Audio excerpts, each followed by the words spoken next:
I'm standing here on the banks of the Ludmilla Creek, a favourite fishing spot for Aboriginal people, especially people from Bagot. The tide is a neap tide at the moment, and I haven't been back for quite a few years. All this area is planned to be excavated for the Arafura Harbour project, although this is the land for which we fought from the 1970s and was granted to Aborigines in 1979.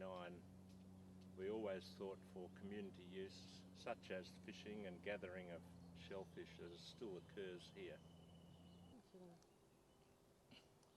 It's unbelievable for me to think that all that you can see here in the creek would be excavated for a marina for millionaires' yachts, and that the Gwawa Daraniki Association that holds the lease would approve of this just for financial benefit for a small group. This is far too valuable an area for the city of Darwin and the community as a whole to have it destroyed for something that may not even work in the long term. What you see here has been here for thousands of years and holds countless wildlife. There may even be a croc here today. We used to swim here quite safely, and it's still a very popular recreation spot for Aboriginal people, and at high tide you can come right up here in a boat.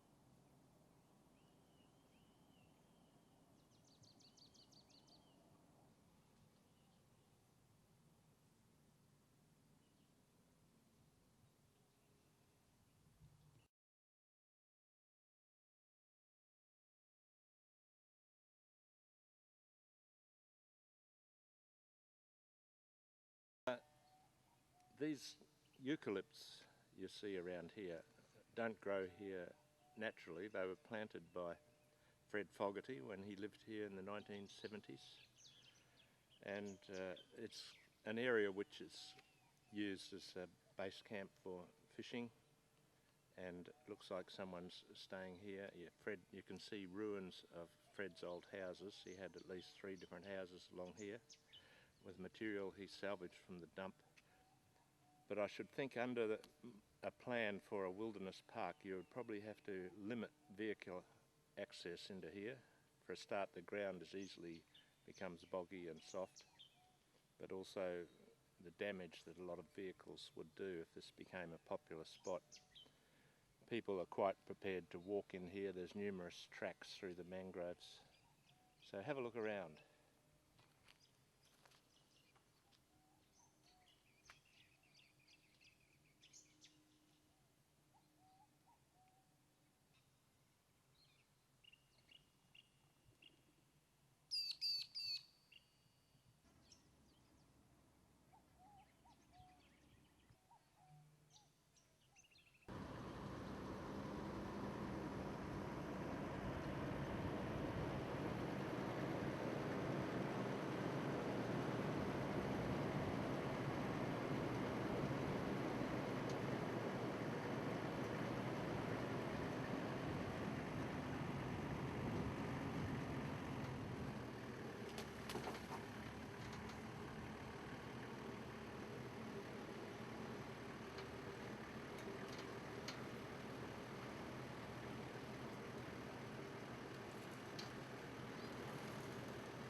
This is one of many hand-dug wells that Fred Fogarty dug. This is the site of his vegetable garden and reforestation project. He also ran a pipeline from Fitzer Drive. He attached it to a council tap at his own expense, and he supplied fresh water to people going through to the fishing grounds.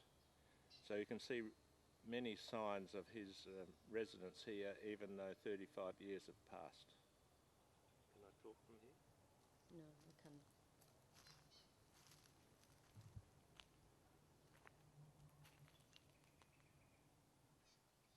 There's nothing left of his third house. It was totally demolished by the Gualwa-Darraniki Association when Fred died in 1985. He went to jail for his people by stopping development on the Kulaluk land, so he'd be turning in his grave to know his old house is going to be a canal with millionaires' yachts parked over it, and that's the plan for this area where we're standing.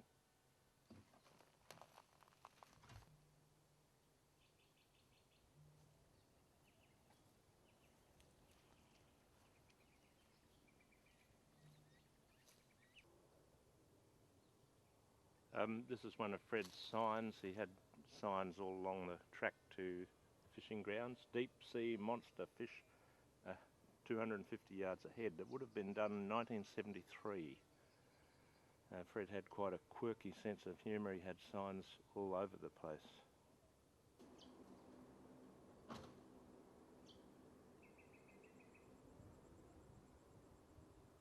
You've got rain trees, tamarind trees and weeping figs, all planted by Fred.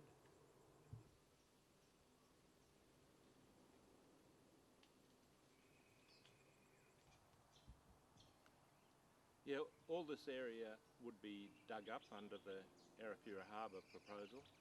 I lived here for 12 months between 1996 and 1998 with longgrass people, they call them, people from Maningrida.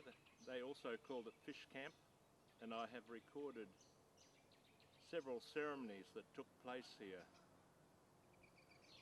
But those people were also evicted by the Gualwa-Darraniki. They had a lot of problems with access to fresh water, but they stayed here for the 12 months.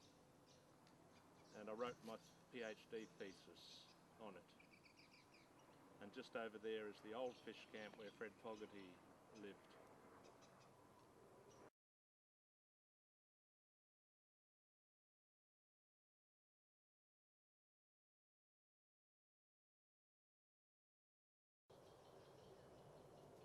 You can see here that the topsoil on this peninsula of land is pretty good.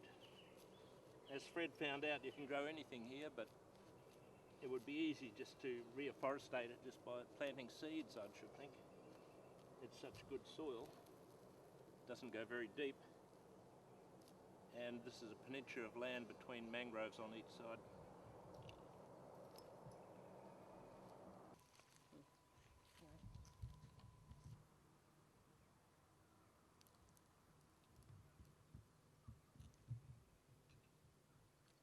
All around here are remnants of Fred Fogarty's house. It was an Aboriginal heritage site in my view, important part of Aboriginal history, and I'd love to see it rebuilt. Here's some of the water pipe that he had laid across, remains of one of his lawnmowers. And people say the mangroves are dying. Well, we used to be able to look across here to Minmarama village and Ludmilla, but today it's just a dense forest of mangroves. You cannot see, but you can hear the voices coming across from Minmarama just over there.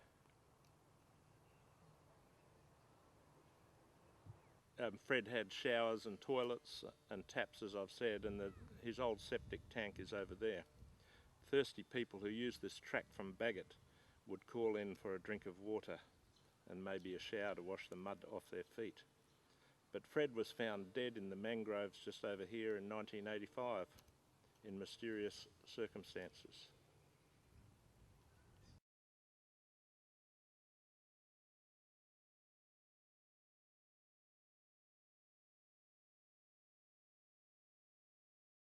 We're standing on the edge of the track from Bagot and Minmarama leading down to the fishing grounds. There's several tracks which are widely used, and they've been used in my living memory. and people come down here with their dogs and spend the day away from the grog. And it's a very valuable reason for keeping this area as it is. We never dreamt that Aboriginal people would agree to signing the lease away to white interests when it's still used by their people, and also many sacred sites throughout the area.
Yeah, the little creek we've crossed is a tidal creek. A very high tide comes up here and it extends parallel with the coast as far as Nightcliff.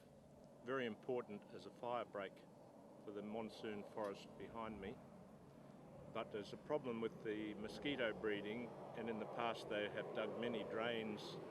We're also in the flight path of the airport, as you can hear, and this is the main reason why this land has not been developed.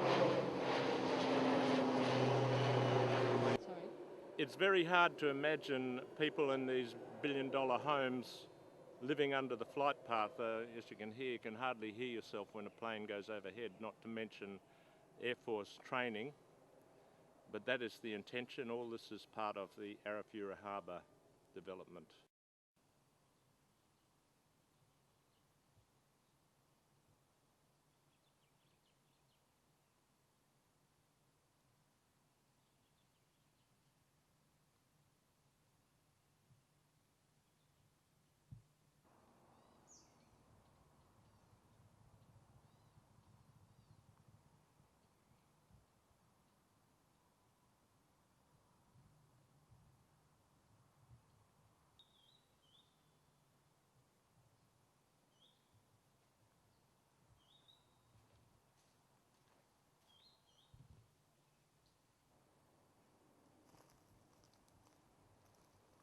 Now this tamarind tree was standing here 30 years ago, so I would estimate it could be 100 years old. It's the mother tree of all the tamarinds we planted. We gathered the seeds here. and no survey has been done of significant trees that will be destroyed by the Arafura Harbour, and this is one of them.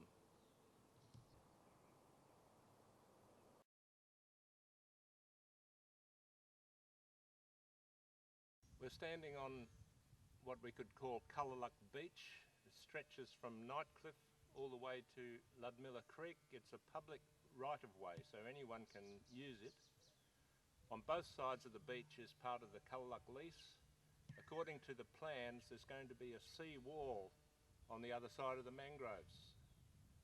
And people say this will protect the area from global warming, rising sea levels. But is it necessary? Stretching on both sides of us is the best example of monsoon forest in the Darwin area, almost untouched except for this strip that we drove through where grass has taken over, but could easily be replanted, reforestated. There's other heritage things we'll point out along the beach.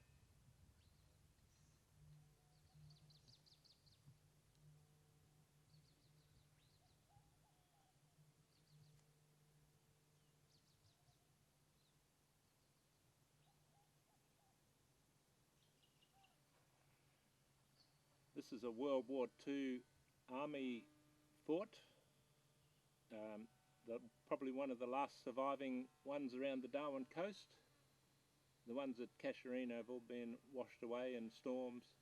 This is protected by the mangroves, though it has been damaged by vandals who threw a stick of dynamite in here during my days. I don't know who did it, but it's still in reasonable condition. Somewhere in here you can see the soldiers' names scratched on the wall, but I can't find them at the moment, but I have seen them.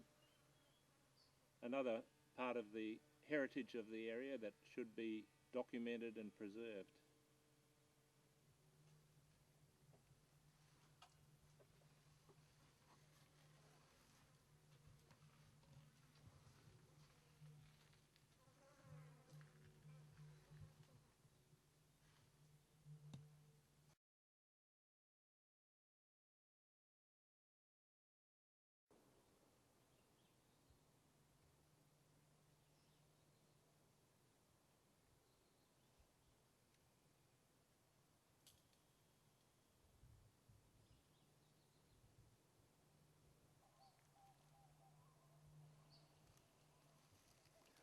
Oh, you can see I planted this tree here, but all the trees around here, because the area was completely bare in 1979.